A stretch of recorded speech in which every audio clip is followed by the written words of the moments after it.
I have 3 days left in the gym. Our last days in business are this week. And so I'm getting ready to get in a better routine. But this is me every night. I get into bed with my Bible and my phone.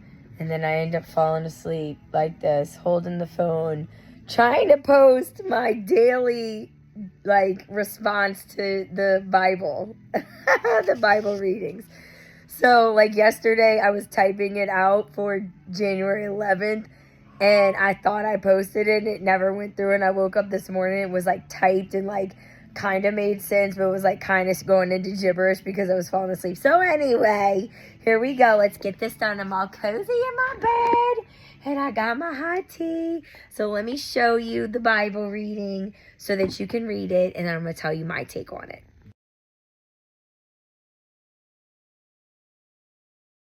It's so funny the way we are as humans, because it's we all have a past, and sometimes we get hung up on that, and sometimes your past is just gonna drag you down because you allow it to stay with you for so long.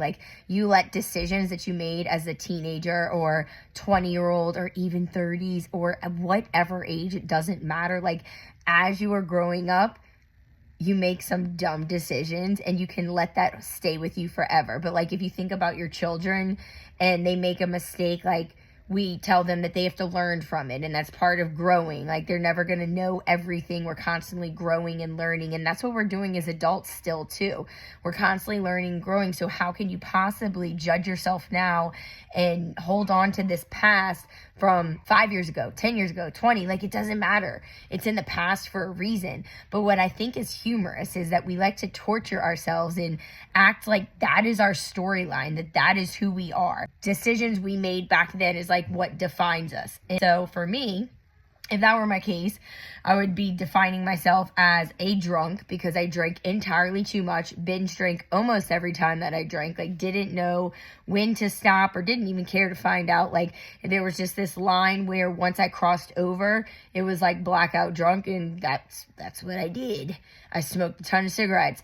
I lost control of myself. It was drink to see what comes out, that was the game. Who am I going to be tonight? I don't know. It sounds insane now that I'm saying that because I like structure and knowing things and planning, and not that at all. And I want to live my values, and I didn't do any of that before, although I thought I did. And so if I carried that around with me for the rest of my life and let that haunt me, I would live a very troubled life.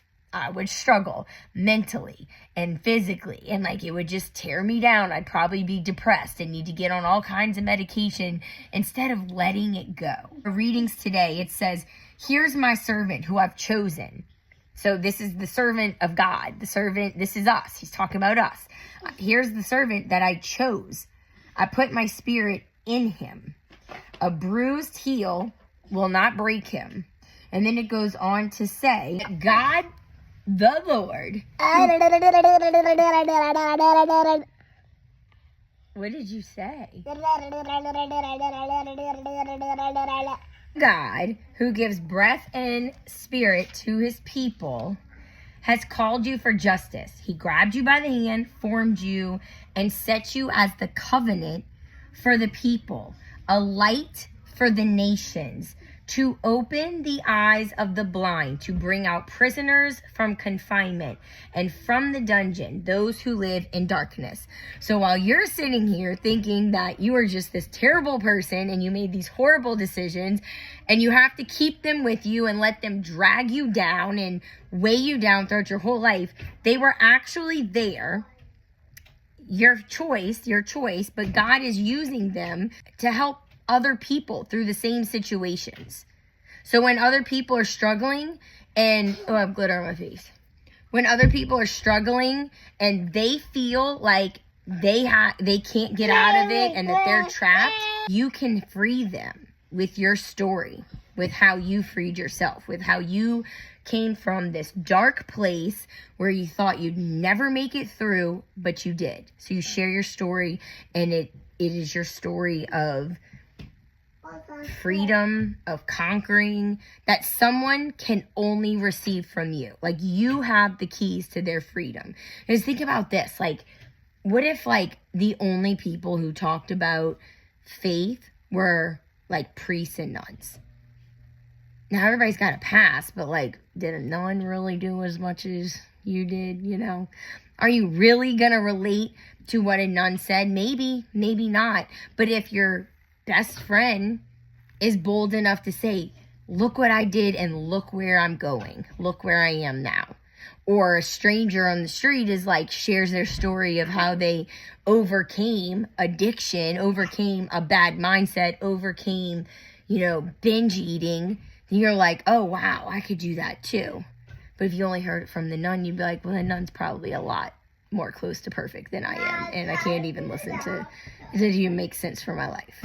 First, be proud of how far you've come and know that there's nothing so bad that you can do that God won't love you and that you can't move past. But also use your story to help free someone else. That is what women do. We pass down stories. We share with anyone, younger, older, same age. It doesn't matter. We uplift each other and let each other know, like, girl, I got your back and you can get through this. Let's go. Brennan.